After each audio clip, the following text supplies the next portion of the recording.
언제나 변함없으신 우리 주님의 크신 위로와 은혜와 사랑이 오늘 이 예배 자리에 함께 가신 모든 분들에게 같이 하시기를 빕니다.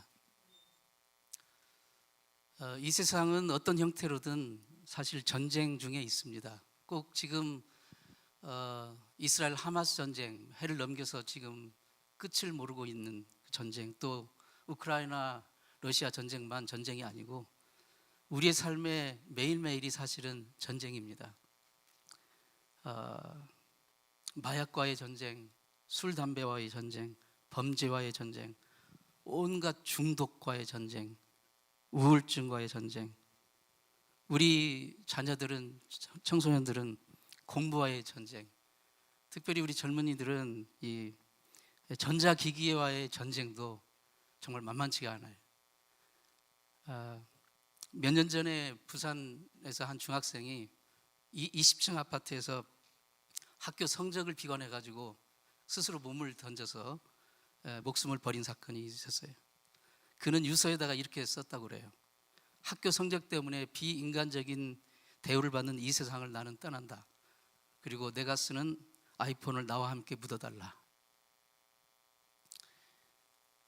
진짜 우리 젊은 우리 자녀들이 지금 어떤 전쟁을 하고 있는지 우리는 알아야 됩니다. 정말 공부의 전쟁뿐만 아니라 이 피어 프레셔, 그리고 이 문화에서 오는 그 압도하는 그 물결을 정말 거스르지 못하고 치열한 싸움을 싸고 있습니다. 이 전자기기 스마트폰과의 전쟁, 한번 딱 붙들면 거기에는 많은 유익한 것들도 많이 있지만 인생의 본질적인 측면에 있어서 역기능적인 것들이 더 많기 때문에 그러한 전쟁이 너무나도 치열합니다. 이번에 우리 유스그룹 서머 캠프에서 모였을 때 모이자마자 가장 처음에 한 일이 모든 핸드폰을 다 이렇게 걷어가지고 박스에서 보관해서 떠나는 날 이렇게 다시 줬습니다. 그게 있는 한, 그걸 가지고 있는 한 아무것도 할 수가 없습니다.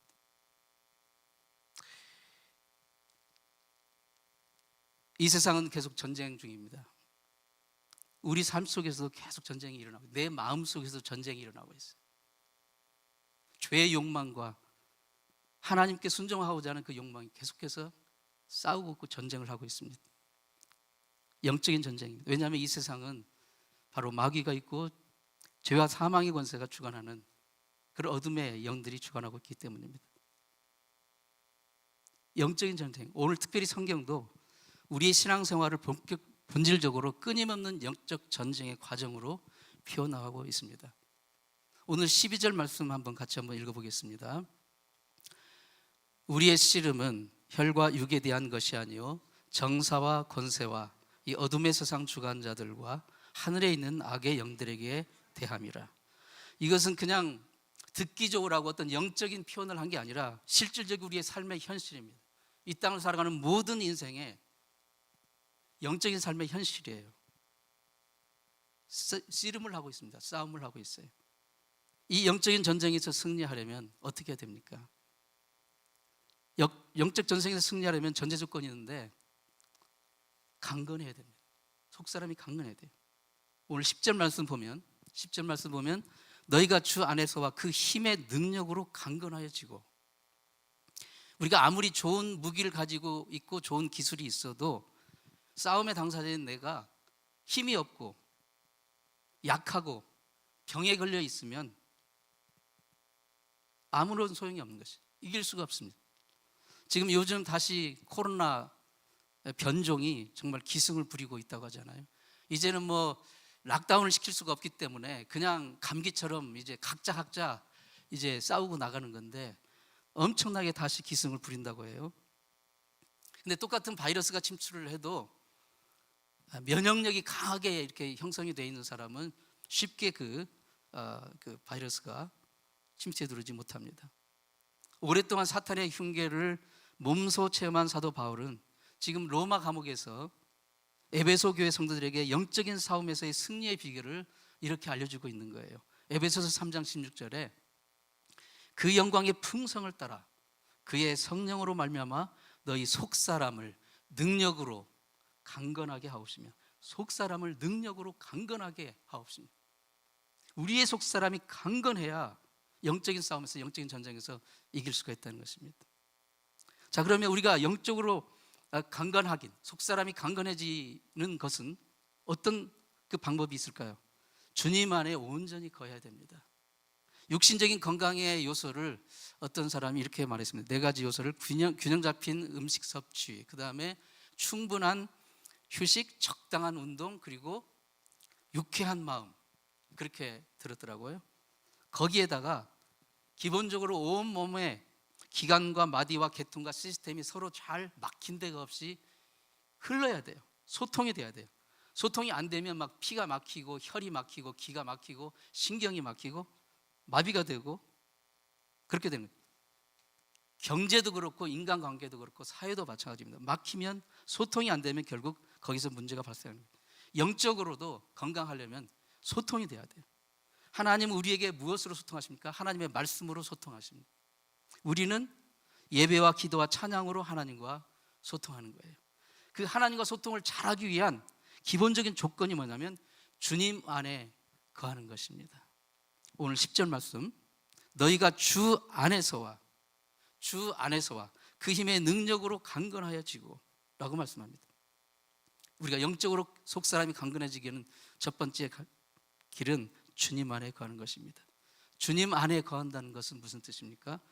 김치는 김치 냉장고에서 이렇게 잘 보관이 돼야 잘 숙성이 되고 맛이 우러나고 사랑받게 되는 거죠. 김치가 밖에 이렇게 공기에 노출돼 가지고 이렇게 있으면 금방 씌어 터지고, 그리고 얼마 지나 못 가서 군둥내가 나고 결국은 천덕꾸리가 됩니다. 먹지 못하게 돼요. 마찬가지로 그리스도인은, 하나님의 자녀는 예수 그리스도 안에 있어야, 제맛이 우러나는 것이고 정말 하나님의 사랑을 누리는 그런 존재가 되는 것입니다. 그래서 성도가 주님 안에 있다는 것은 어떤 물리적인 장소 개념을 염두에 둔 말이 아닙니다. 그리스도 안에 있다는 말은 하나님의 말씀을 통해서 예수님과 소통하는 거예요. 예수님과 연합되어 있다는 것이에요. 신비한 생명적인 유기적인 연합이에요. 우리가 올게닉 음식을 좋아하잖아요. 케미칼로 만든 어떤 그런 것보다, 프로세스된 그런 음식보다도 오가닉 음식을 좋아하잖아요. 우리가 주님 안에 거한다는 것은 하나님의 말씀을 통해서 오가닉, 정말 생명적이고 유기적으로 연합되어 있는 거예요. 소통되어 있는 것이. 에베소서 5장에서 바울은 그리스도와 성도와 연합을 결혼이라는 특별한 용어로 묘사합니다. 그리스도와 교회를 신랑과 신부의 신비한 연합으로 비유를 하는 거예요. 머리와 몸이 떨어질 수 없듯이 그리스도와 성도가 서로 불가분의 관계가 되는 것입니다. 우리가 영적으로 강건해지기 위해서는 다른 방법이 없습니다. 주님 안에 유기적으로 연합하고 주님 안에 거하는 것입니다. 우리의 마음이, 우리의 관심이, 우리의 초점이, 우리의 인생의 목적이 주님 그리스도 안에 있을 때 우리의 속사람이 강건해지고 우리의 인생이 강건해지고 사탄의 괴계를 물리칠 수가 있는 것입니다. 이 세상이, 이 세대가, 이 사회가 진정으로 강건해지는 것은 생명의 주인이신 예수 그리스도, 그분께 돌아갑니다. 그분께 돌아가서 그분 안에 거하는 것입니다. 예수 그리스도 안에 거하는 것이 영적 강건함의 중요한 요소가 되는 이유는 에베소서 1장 3절 말씀 보면 그리스도 안에 있을 때 하나님으로부터 오는 모든 신령한 풍성한 복을 얻을 수 있기 때문입니다. 에베소서 1장 3절에 찬송하리로다 하나님 곧 우리 주 예수 그리스도의 아버지께서 그리스도 안에서 하늘에 속한 신령한 모든 복으로 우리에게 복 주시되, 우리가 그리스도 안에 있을 때 정말 놀라운 하늘나라의 신령한 복을 얻게 됩니다. 첫 번째로 그 신령한 복은 그리스도 안에서 새로운 신분을 얻게 되는 거예요. 새로운 신분을 얻게 됩니다. 천국 백성이 되는 것입니다. 우리는 한국 사람, 한국 시민권자나 혹은 미국 시민권자일 겁니다. 그러나 우리는 예수 안에 들어올 때 천국 시민권자가 되는 거예요. 하늘나라의 시민권자가 되는 거예요. 하나님 나라의 구성원이 되는 것입니다. 우리가 예수 그리스도 안에 있을 때 그 누구도 넘볼 수 없는, 그 누구도 빼앗을 수 없는 하나님의 자녀라는 정말 고귀한 신분을 얻게 됩니다. 몇 년 전에 이태리 로마에서 길 잃은 고양이 한 마리가 이제 어느 날 억만장자 할머니에게 입양이 됐어요. 길 잃은 고향인데 억만장자 할머니에게 입양이 되는데 그 할머니가 돌아가시면서 180억 유산을 그 고양이에게 상속한다는 것을 발표를 했어요. 그래서 이 뉴스에 크게 이제 보도가 됐었는데, 우리는 그리스도 안에 들어오는 순간 우주의 주인이신 하나님 우리 아버지가 되시고 우리는 그의 자녀가 되는 그분의 입양을 받게 되는 자녀가 되었다는 것입니다. 그분의 가지고 있는 모든 풍성한 그것을 우리가 얻고 누릴 수 있는 존재가 되었다는 것입니다. 고양이가 180억을 유산 상속받는 것도 놀라운 일인데, 우리는 그것과는 비교할 수 없는 것을 하나님 아버지가 우리의 아버지가 되심으로써, 우리가 그분의 자녀로 입양됨으로써, 예수 그리스도 안에서 그 피로 말미암아 입양됨으로써 우리는 하나님 안에 있는 모든 풍성함, 이 세상의 주인이 그분이 아니십니까? 그분의 풍성함을 다 얻을 수가 있게 되는 것입니다. 고린도후서 5장 17절에 그런즉 누구든지 그리스도 안에 있으면 새로운 피조물이라, 이전 것은 지나갔으니 보라 새 것이 되었도다. 다시 말해 그리스도 안에 들어오면 이제 죄에 대하여는 죽은 자요, 하나님에 대하여는, 의에 대하여는 산 자가 되는 거예요. 예수 십자가의 보혈의 공로로 죄에 빠져 영원히 죽을 수밖에 없는, 영원히 멸망할 수밖에 없는 우리 옛사람이 죽고 예수 그리스도의 부활로 의와 진리로 거룩함을 입은 새 생명을 가진 새로운 피조물이 된 것입니다. 이 진리를 우리가 굳게 붙들고 나갈 때 우리는 영적인 전쟁에서 승리할 수가 있습니다. 그러나 사탄은 이 진리를 의심하도록 늘 우리를 공격합니다. 그러나 우리가 그리스도 안에 있는 한 우리는 결코 사탄에게 패배할 수가 없습니다. 사도 바울이 로마서 8장 39절에서 이렇게 외칩니다. 높음이나 깊음이나 다른 아무 피조물이라도 우리 주 그리스도 예수 안에 있는 하나님의 사랑에서 끊을 수 없으리라. 우리가 결혼할 때 서약을 하잖아요. 검은 머리가 팥불이 되더라, 사랑한다, 변치 않는다, 약속을 하는데, 여러분 그 어떤 것도 이 세상 그 어떤 강력한 힘도 파워도 우리를 사랑하신 예수 그리스도의 그 사랑에서 우리를 끊어낼 수가 없다는 것입니다. 이 진리를 우리가 굳게 붙들 때 우리는 온전히 승리할 수가 있어요. 사탄은 그것을 끊임없이 의심하게 합니다. 하나님이 너를 사랑하지 않아. 우리가 그리스도 안에 있을 때 얻게 되는 풍성한 그 은혜와 복이, 두 번째로 그리스도 안에서 하나님의 가족의 일원이 되는 거예요. 우리 주변에 보면 혼자 사는 독거 인생들이 얼마나 많습니까? 갈수록 혼자 사는 사람들이 많아요. 어떤 이유로 됐든 독거 인생들이 너무 많습니다. 독거 인생의 비참함은 이루 말할 수가 없어요. 성도는 독거 인생이 아닙니다. 외로이 싸우는 고독한 전사가 아닙니다. 예수 그리스도 안에 들어올 때 우리는 누구든, 유대인이나 이방인이나 종이나 자유자나 어른이나 아이나 모두 그리스도 안에서 하나님의 가족이 된 거예요. 성도는 고립된 섬에 홀로 갇혀 전쟁을 하고 있는 것이 아닙니다. 세상 말로 독고다이가 아닙니다. 우리는 거대한 하나님 나라의 군사들이 되었어요. 이 전쟁은 내가 홀로 싸우는 그런 전쟁이 아니고 궁극적으로 하나님의 나라와 사단의 어둠의 나라가 싸우는 싸움인 것입니다. 역대하 20장 15절에 온 유다와 예루살렘 거민과 여호사밧 왕이여 들을지어다. 여호와께서 너에게 말씀하시기를 이 큰 무리로 인하여 두려워하거나 놀라지 말라. 이 전쟁이 너에게 속한 것이 아니요 하나님께 속한 것이니라. 우리가 이 여러 가지 전쟁을 우리가 매일매일 하고 있는데요, 이 전쟁을 보면 우리의 싸움의 대상을 보면 압도적입니다.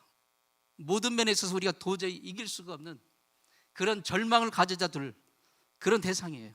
그런데 여기서 보면 이 큰 무리로, 이 압도하는 무리로 인하여 두려워하거나 놀라지 말라는 것이, 이 전쟁은 궁극적으로 너 혼자 하는, 너에게 속한 것이 아니고 하나님께 속한 것이다. 하나님이 너를 위하여 싸워주신다. 하나님의 전쟁, 하나님의 나라와 이 어둠의 세상의 나라와의 싸움이기 때문에 하나님께 속한 예수 그리스도 안에 들어오는 자들이 하나님의 풍성한 신령한 그 은혜 가운데 하나님이 우리를 위해 싸워주시는 이 싸움을 우리가 싸우고 있는 것입니다. 우리가 나 홀로 산다고 한다면, 나 홀로 신앙생활을 한다고 하면 너무나도 힘들고 어렵습니다. 아니, 불가능합니다. 오늘날 현대사회의 가장 뚜렷한 특징 중에 하나는 지극한 개인주의예요. 서로 사생활 노출을 지극히 꺼립니다. 익명의 상태 속에서 간섭하지 않고 누구에도 간섭받지도 않고 자기 혼자만의 공간에서 사이버 공간으로 들어가가지고 인터넷 공간으로 들어가서 세계 어느 곳에 있는 누구든지 무차별, 무한히 접속을 해요. 그러나 끝까지 진정한 자기의 정체성은 숨깁니다. 그냥 사이버 공간을 떠도는 사이버 아이디만 있을 뿐이에요. 무서운 개인주의입니다. 이 스마트폰이 손에 잡히는 순간 가족과 함께 있어도, 친구와 함께 있어도, 공동체와 함께 있어도, 여럿이 같이 있어도 갑자기 혼자가 되는 거예요. 이 속에 빨려 들어가면서. 무서운 개인주의입니다. 이럴수록 사람과 사람 사이의 진정한 인격적인 소통과 진정한 건강한 소통이라고 그랬잖아요. 하나님과 우리의 영적인 그 능력도 하나님과의 소통인데, 그 소통을 가로막고 있는 개인주의, 고립주의, 이러한 개인주의가 우리 신앙생활에도 침투합니다. 바로 이게 무서운 마귀의 전략입니다. 그게 있으면 너무 편하죠. 너무 정말 내가 원하는 것을 쉽게 접속할 수가 있어요. 그러나 그만큼 우리는 점점 내 이웃과 멀어지게 됩니다. 점점 나는 혼자가 되어갑니다. 하나님과도 멀어지게 되는 거예요. 성도가 그리스도 안에 있다는 것은 나 홀로의 고립에서 벗어나 주 안에서 하나님의 가족이 되는 것이고, 주의 사랑 안에서 서로 울고 웃고 기뻐하고 위로하고 위로받게 되는 거예요.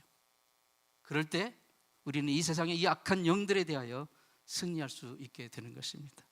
사람이 예수 안에서 떨어져 하나님의 가족의 공동체에서 이탈하면 영적으로 고립되고 고갈되고 마침내는 말라버리는 것입니다. 요한복음 15장 6절에 사람이 내 안에 거하지 아니하면 가지처럼 밖에 버려 말라지나니 사람들이 이것을 모아다가 불에 던져 사르느니라.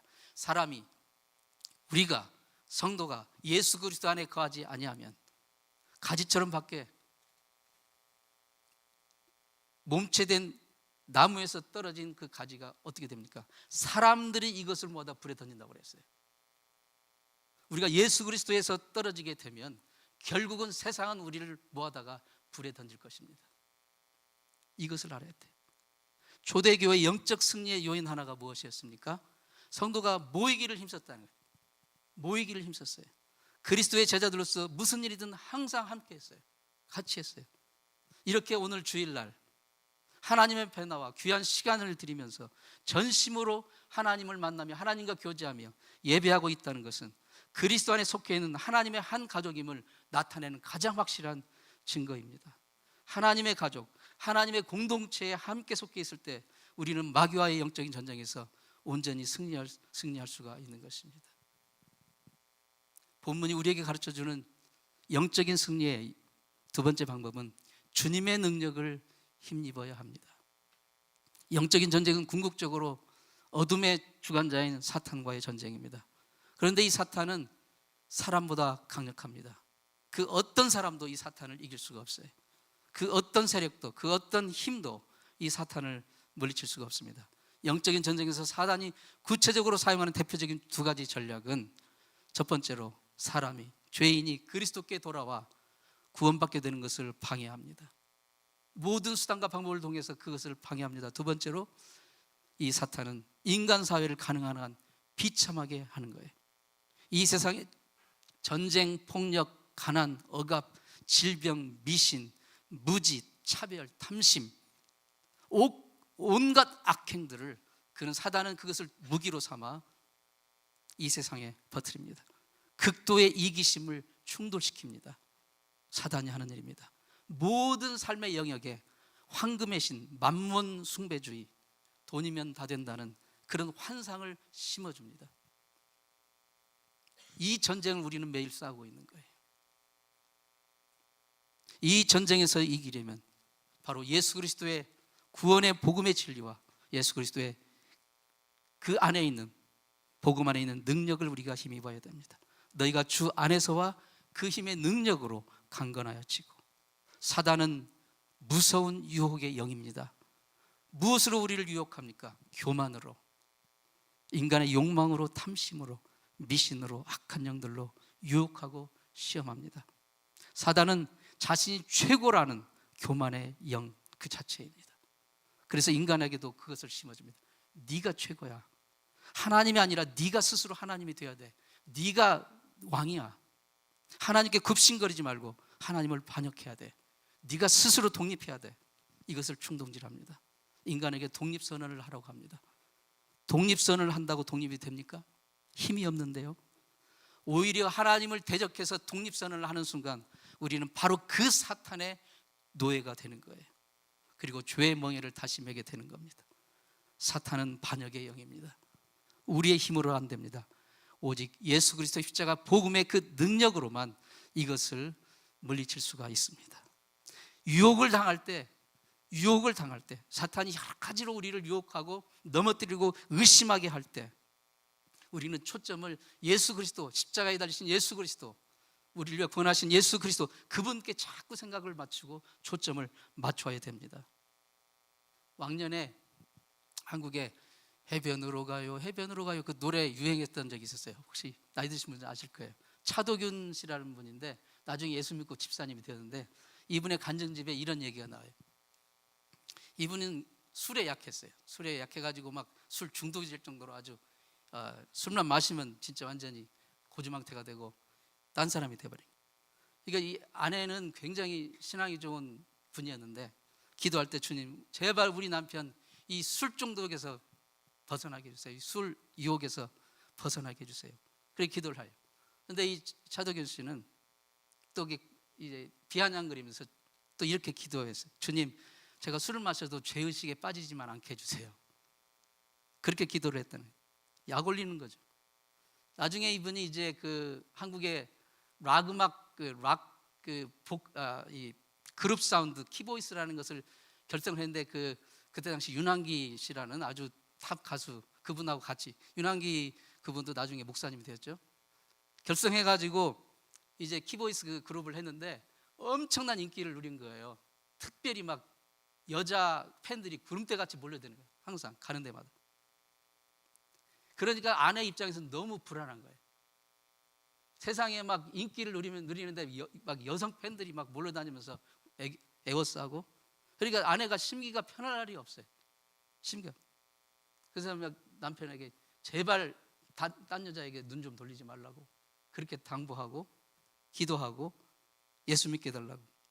어느 날 아내와 차도균 씨가 커피숍에서 커피를 마시는데 남편이 아내가 있는데도 자꾸 다른 여자를 쳐다보는 거예요. 커피숍 안에 다른 여자들 힐끔힐끔 바라보고 있어. 그러자 아내가 여보 당신 이제는 다른 여자들한테 관심 끊기로 저하고 약속했잖아요. 그러자 그가 그랬지 내가. 그러자 이 부인이 근데 지금도 당신은 내 앞에서 지금 다른 여자들 힐끔힐끔 바라보고 있잖아요. 그러자 이 차도균이 또 이렇게 말합니다. 야 금식 중이라고 식당 메뉴판도 못 보냐? 그렇게 대답했다는 거예요. 여러분 삶의 현장에서 유혹을 이기는 것은 정말 쉽지 않습니다. 주님이 우리에게 주시는 그 능력으로만 우리는 이겨낼 수가 있는 거예요. 주님을 바라볼 때, 십자가에 달리신 예수 그리스도 그분을 바라볼 때만 우리는 그 유혹을 물리칠 수가 있어요. 우리 육신의 힘, 육신의 결단, 육신의 의욕 그것으로 감히 사탄을 상대할 수가 없어요. 아무 부족함이 없던 지상낙원이었던 에덴 동산에서 살았던 아담과 하와도 사단의 그 유혹 한 방에 그냥 넘어가고 말았지 않습니까? 당대 최고의 문명국 애굽의 왕실 교육을 40년이나 받은 모세도 사단의 유혹으로 넘어갔습니다. 인류 역사상 최고의 지혜자라는 솔로몬도 그 사단의 유혹으로 화려한 이 세상의 쾌락과 향락 그것을 가지고 유혹하는 사단의 유혹 앞에 여지없이 넘어졌어요. 누구도 감당할 수 없는 강력한 육체의 능력을 가졌던 삼손도 육신의 정욕이라는 그 사탄의 유혹에 넘어가고 말았어요. 사람의 능력과 지혜와 경험과 결단과 그 어떤 것도 우리는 마귀를 대항할 수가 없습니다. 그것을 보여주는 사례는 너무나도 많습니다. 오직 예수 그리스도의 보혈의 능력, 그 능력을 힘입을 때만 우리는 우리에게 다가오는 이 사탄의 괴계를 물리칠 수가 있습니다. 내 힘으로 하려지 말고 주님의 힘을 의지해야 됩니다. 예수께서 요한복음 10장 24절에서 이렇게 격려하십니다. 지금까지는 너희가 내 이름으로 아무것도 구하지 아니하였으나 구하라. 그리하면 받으리니 너희 기쁨이 충만하리라. 지금까지는 너희가 뭘 몰라서 예수 이름, 나의 이름으로 구하지 않았는데 이제부터는 너희가 구하라. 이제부터는 구하라. 그러면 너희가 풍성하게 받으리라. 예수 그리스도의 능력을 구하라는 것입니다. 예수 그리스도 십자가 보혈의 능력을 구하라는 것입니다. 그랬을 때만 우리는 온전한 기쁨의 삶, 정말 복된 삶, 승리의 삶을 살 수가 있는 거예요. 주님의 힘을 의지한다는 것은 구체적으로 무엇을 의미합니까?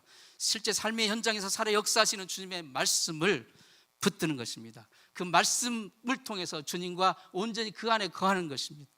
주님의 성령으로 충만함을 입는다는 것입니다. 그 예수의 이름 의지하여 기도하고 간구한다는 것입니다. 그럴 때 내 안에 계신 예수님께서 역사하십니다.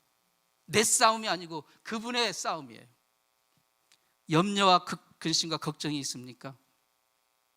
예수 앞에 나오면 모든 죄 사하고 주의 품에 안기어 편히 쉬리라. 예수 앞에 나오면 주의 품에 안기어 편히 쉬리라. 이 놀라운 복이 있습니다. 여러분 자신이 한없이 무능하고 무력하게 느끼십니까? 이 세상 험하고 나 비록 약하나 늘 기도 힘쓰면 큰 권능 얻겠네. 주의 은혜로 대속받아서 피와 같이 붉은 죄 눈같이 이겠네. 이 세상 험하고 나 비록 약하나 늘 기도 힘쓰면 큰 권능 얻겠네. 이 세상 너무나도 험한데 나는 너무 약해요. 얼마나 슬픈 현실입니까? 하지만 늘 기도에 힘쓰면 이 세상 이길 큰 권능을 얻게 된다는 진짜 희망의 메시지입니다. 찬송가 281장이에요. 저는 기도할 때마다 이 찬송을 묵상으로 늘 부릅니다. 이 세상 험하고 나 비록 약하나 늘 기도 힘쓰면 큰 권능 얻겠네. 저는 늘 기도할 때마다 이 찬송을 먼저 불러요. 너무 힘들고 어렵고 나는 너무 무력하고 연약한데 예수 그리스도의 그 능력을 내가 구할 때 이길 힘을 주시고 큰 권능 얻겠다는 이 믿음의 고백, 이 고백이 여러분의 고백이 되기를 축원합니다. 여러분 우울증으로 고통받습니까? 설명할 수 없는 슬픔과 낙심이 있습니까? 하나님의 말씀에 답이 있는 거예요. 빌립보서 4장 6절 7절 아무것도 염려하지 말고 오직 모든 일에 기도와 간구로 너희 구할 것을 감사함으로 하나님께 아뢰라. 그러면 모든 지각에 뛰어난 하나님의 평강이 그리스도 예수 안에서 너희 마음과 생각을 지키시리라. 예수 안에 들어와서 그분의 능력의 이름을 붙들고 감사함으로 간구하면 그 어떤 것도 이겨낼 수가 있습니다. 한국에서는 인터넷으로 매일 70만 명의 사람들이 운세 또는 역술 서비스를 받고 있다고 해요. 점을 치는 거예요. 인터넷으로 70만 명가량. 한국인이 한 해 점쟁이에게 갖다 바치는 복제가 1조 4천억 원입니다. 이게 다 영적인 전쟁에서 하염없이 패배하는 모습 아닙니까? 이 거대한 사탄의 물결을 어떻게 당해낼 수 있습니까? 이 기술사회, 문명사회에서 1조 4천억 원에 달하는 복채를 갖다 주면서 그 점쟁이들에게 자신의 운명을 묻고 자신의 내일을 묻는 거예요. 그게 현실입니다. 그게 이 세상이에요. 예수님은 십자가 부활의 사역을 통하여 이미 이 사단의 권세를 완전히 이기셨고 그리고 그 이긴 승리의 권세를 예수 그리스도를 구주로 고백하는 우리에게 주셨습니다. 마가복음 16장 17절에 믿는 자들에게 이런 표적이 따르리니 곧 저희가 내 이름으로 귀신을 쫓아내면 새 방언을 말하며 예수 그리스도를 믿는 자, 예수 그리스도 안에 들어오는 자, 하나님 아버지를 내 구세주로 고백하는 자들에게는 이런 표적이 있다. 이런 능력을 주신다는 것입니다. 베드로가 자기 자신의 능력만을 믿었을 때는 다들 부인해도 자기는 예수를 부인하지 않겠다라고 호언장담을 했지만 그 천한 여종 앞에서 3번이나 부인하지 않았습니까? 영적인 전쟁에서 여지없이 실패한 거예요. 자기 힘을 의지하니까. 자기는 뭐 그렇지 않다고. 자기는 뭐 그렇지 않다고. 우리가 다 그렇게 생각하죠. 그러나 그렇지 않다는 거예요. 오직 예수 힘으로, 예수님의 권능으로만 우리가 무장할 때만 이길 수 있어요. 나중에 베드로가 예수의 힘으로 무장했을 때 3,000명, 5,000명을 하루에 회복시켜 주님 앞에 돌아오게 하고 숱한 병자들을 치유하는 영적인 능력자가 되지 않았습니까? 2014년에 그 하나님의 성에 러시아 선교국에서 발표한 선교 보고의 그 보고서에 따르면 그 나제다라는 그 러시아 여성 이야기가 나옵니다. 그분은 말기 암 환자였는데 의사들도 완전히 포기하고 이제 마지막 수술을 내리는 최종 결론이 우리 손을 떠났습니다. 이제는 마음의 준비하세요. 이렇게 말한 거예요. 그런데 이 여성이 이제 그 마지막 수술을 하고 회복실에 누워 있는 중에 갑자기 이 여성이 갑자기 깨어나면서 큰 소리로 이렇게 외친 거예요. 그가 찔림은 우리의 허물을 인하며 그가 상함은 우리의 죄악을 의미라. 그가 징계를 받으면 우리가 평안을 누리고 그가 채찍에 맞음으로 우리가 나음을 입었도다. 어디의 말씀이죠? 이사야 53장 5절 말씀 아닙니까? 우리가 성찬식 때마다 고백하는 말씀. 그 주간에 의사들이 그녀를 다시 정밀 진단을 했어요. 그랬더니 암이 완전히 사라지고 보이지를 않는 거예요. 치유된 거예요. 마치 복음서에서 예수님께 치유받은 사람들처럼 그녀는 하나님이 그녀에게 행하신 이 강력하고 놀라운 일들을 병실에서 만나는 환자들에게 이야기하기 시작했어요. 그리고 태어날 때까지 그녀의 간증을 듣고 많은 병자들이 병실에서 예수를 구주로 믿고 그들의 삶을 예수님께 맡기로 결단하는 구원의 역사가 일어났어요. 마귀에 눌려 어둠의 영에 사로잡혀 절망 중에 있는 영혼들이 주님 앞에 돌아오는 영적인 전쟁에서 승리하는 감격적인 그런 장면들입니다. 우리의 삶의 현장은 안팎으로 전쟁 중입니다. 부인할 수 없어요. 사단은 우리 인생을 지옥으로 만들려고 합니다. 우리가 육신을 벗고 나중에 천국 아니면 지옥에 간 그때가 아니라 이미 지옥을 살고 있는 거예요. 사단이 원하는 것이 그것입니다. 사단은 모든 수단 방법을 통해 우리를 불행하게 하고 병들게 하고 미워하게 하고 낙심하게 만들고 죄짓게 하고 하나님을 끌어내리고 내가 하나님이 되는 거예요.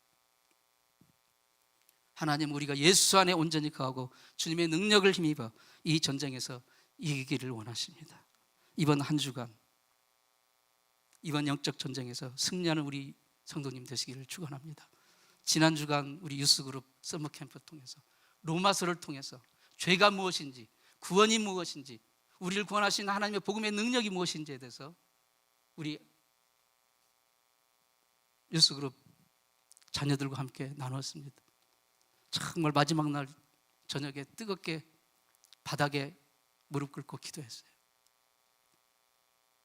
우리가 언제 그렇게 정말 하나님 앞에 우리의 죄를, 우리의 삶을, 우리의 부모님을, 우리 교회를, 내 자신을 위해서 그렇게 정말 뜨겁게 기도한 적이 있습니까? 우리 유스그룹이 그것을 했어요. 사랑하는 성도 여러분,